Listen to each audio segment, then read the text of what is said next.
नमस्कार दोस्तों। वारी एनर्जीज़ ये बहुत ज़्यादा स्पेशली नई रिटेल निवेशकों को बहुत ज़्यादा पसंद आ रहा था। स्टॉक बहुत ज़्यादा ऊपरी स्तरों से करेक्ट हो चुका है और कई जगह में जो बिज़नेस न्यूज़ चैनल हैं, वो तो यहाँ तक चला रहे थे कि भई वारी एनर्जीज़ को थोड़ा-सा अवॉइड करें। जब मैं ये वीडियो रिकॉर्ड कर रहा हूँ, तब आप कह सकते हैं जो रिज़ल्ट है, वो आ चुका है और बाज़ार उस समय ना ओपन था, बट आप कह सकते हैं 4-5 मिनट ही बचे हुए थे।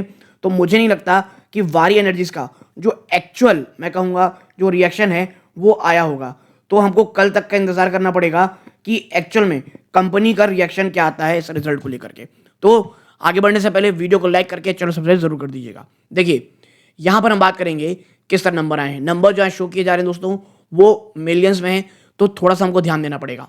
सबसे पहले revenue from operation 3,457 crore rupees रहा है, जो 1 साल पहले मात्र आप कह सकते हैं 1,596 करोड़ रुपीज़ था।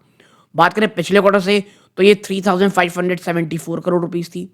अब अदर इनकम को देखते हैं, तो 87.9 ऑलमोस्ट 88 करोड़ रुपीज़ का बिज़नेस है। 1 साल पहले कितना था ये? कह सकते हैं 55 करोड़ रुपए और पिछले क्वार्टर में 89 करोड़ रुपीज़। आप इन दोनों को जोड़ लोगे ना, तो आपका टोटल इनकम निकल के आएगा 3,545 करोड़ रुपीज़, जो 1 साल पहले 1,651 करोड़ रुपीज़ था और पिछले क्वार्टर में 3,663.4 करोड़। यानी ईयर ऑन ईयर में तो दुगने से भी ज़्यादा हुआ है, इनकम हुई है, बट क्वार्टर-ऑन-क्वार्टर यहाँ पर आपको कमी देखने को मिल रही है। ओके, अब बात कर लेते हैं क्या? खर्चों की, यानी एक्सपेंसेस की। सबसे बड़ा खर्चा होता है cost of material. 1908 crore rupees का रहा है, जो 1 साल पहले 1727 करोड़ रुपीज़ था। अब purchase of stock in trade आप देखोगे 327 करोड़ रुपए रहा है। ये 1 साल पहले 136 करोड़ था और पिछले क्वार्टर में महँगाई जो खर्चा है वो बहुत ज़्यादा था, 475 करोड़ रुपए। ठीक है? अब इन्वेंटरीज़ की अगर आप बात करोगे 127.8 करोड़ है, जो 1 साल पहले 692 करोड़ का प्लस था। ठीक है? यानी खर्चों की बचाई यहाँ पे पॉजिटिव में था और पिछले क्वार्टर में 79.6 करोड़ था। अब अन्य मैन्युफैक्चरिंग और इंजीनियरिंग और प्रोक्योरमेंट और कंस्ट्रक्ट यानी ईपीसी जो प्रोजेक्ट होते हैं, जहाँ पर शुरू से लेकर के अंत तक यानी आपको काम सौंपा गया, आप तमाम चीज़ें करोगे, प्लानिंग, कंस्ट्रक्शन, मैन्युफैक्चरिंग, इंजीनियरिंग, जो भी उसमें डिज़ाइनिंग है, जो भी उसकी रिक्वायरमेंट होगी, आपको सब करना पड़ेगा। तो उसका जो खर्चा आया है 76 करोड़ है इस बार, जो 1 साल पहले 56 करोड़ था और पिछले क्वार्टर में 78 करोड़ रुपीज़ थे। अब एम्प्लॉय बेनिफिट एक्सपेंस आप देखोगे 85 करोड़ है, जो 1 साल पहले 41 करोड़ था और पिछले क्वार्टर में 66.7 करोड़ रुपीज़ थी। अब सेल्स, एडमिनिस्ट्रेशन और अन्य खर्चे अगर आप देखोगे 210 करोड़ रुपए आए हैं, जो 1 साल पहले 155 करोड़ था और पिछले क्वार्टर में ये 200 करोड़ रुपए थे। अब फाइनेंस कॉस्ट मेजर डालेंगे 30 करोड़, 1 साल पहले मात्र 18 करोड़ थी और पिछले क्वार्टर में ये 3.8 करोड़ थी। डेप्रिसिएशन अमॉर्टाइजेशन एक्सपेंस 89 करोड़, जो एक पिछले क्वार्टर में 84 करोड़ थे। आप इन तमाम खर्चों को जोड़ लें तो टोटल एक्सपेंस निकल के आएगा 2,855 करोड़ रुपीज़, जो 1 साल पहले 1,517 करोड़ था और पिछले क्वार्टर में 3,164 करोड़ रुपीज़ थी। यानी टोटल खर्चों में देखिए ईयर ऑन ईयर तो बढ़ोतरी होगी, इसमें कोई डाउट नहीं है। भाई साहब, जब रेवेन्यू दुगने ज़्यादा हो गया, तो खर्चे बढ़ेंगे ही और क्वार्टर ऑन क्वार्टर खर्चों में कमी आई है और यही कारण है profit before exception item 689.8 crore आया है, जो 1 साल पहले तो 134 करोड़ था, पिछले क्वार्टर में 498.8 करोड़ था और मात्र शानदार जंप है प्रॉफिट में। मुझे ये लगता है कि निवेशकों के, आप कह सकते हैं एनालिस्ट जो रहते हैं, उनके विपरीत कंपनी ने बहुत ही शानदार नंबर पेश किए हैं। और जब आप जो टैक्स एक्सपेंस है जिसमें डिफर्ड करेक्टनेस आता है, आपका नेट प्रॉफिट आएगा 506 करोड़ रुपए, जो 1 साल पहले तो मात्र 14 करोड़ 140 करोड़ थे, पिछले क्वार्टर में 375 करोड़। ठीक है? और इसका असर आपको इसकी ईपीएस में साफ दिखेगा, जहां पर 18 रुपए 33 पैसे आपकी ईपीएस आई है।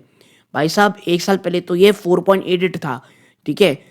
और पिछले क्वार्टर में ये 13 रुपए 71 पैसे थी।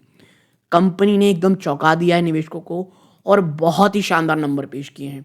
और देखिए, बात अभी इतनी सी नहीं है, अब बात क्या है कि किस सेगमेंट ने किस प्रकार नंबर पेश किए हैं। तो देखिए, यहाँ पर आप पाएंगे, अगर आप सेगमेंट वाइज जाएंगे, और याद रखिएगा यहाँ पर भी नंबर हैं वो मिलियंस में हैं। सबसे पहले सोलर फोटोवोल्टिक मॉड्यूल्स कितना आया है, 3,108 करोड़। एक साल पहले कितना था, 1,401 करोड़।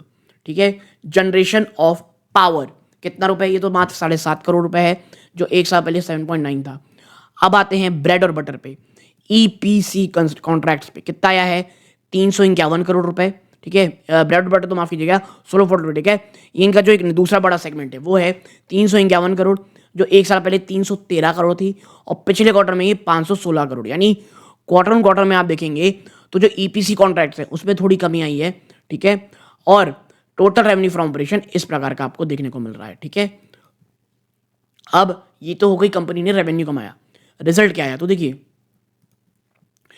यहां से कमाया कंपनी ने 569 करोड़, जो एक साल पहले तो मात्र 17 करोड़ था, और पिछले क्वार्टर में ये 377 करोड़। यानी सोलर फोटोवोल्टिक मॉड्यूल में तो बहुत शानदार है। और मैं आपको बता दूं, ये नंबर्स तो आई अच्छे हैं।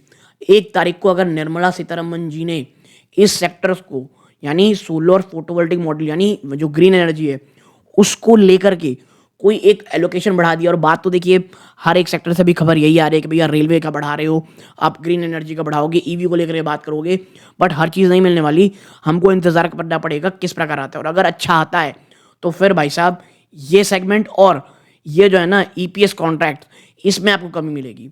जहां पर इस बार आपने 63 करोड़ कमाया है, जहां एक साल पहले आपने 76 करोड़ कमाया था, तो ईपीएस कॉन्ट्रैक्ट में तो कह सकते हैं आप यहाँ पर कमी आई है। तो ओवरऑल ये एक मैं कहूँगा काफ़ी अच्छा नंबर है। क्या कंपनी ने, 1 मिनट हमको थोड़ा इसको सीधा कर लेते हैं, क्या कंपनी ने, मैं ये कहूँगा कुछ डिविडेंड या कुछ ऐसी चीज़ें हैं जो हमको यहाँ रखना है, तो देखिए ऐसा कुछ भी नहीं है।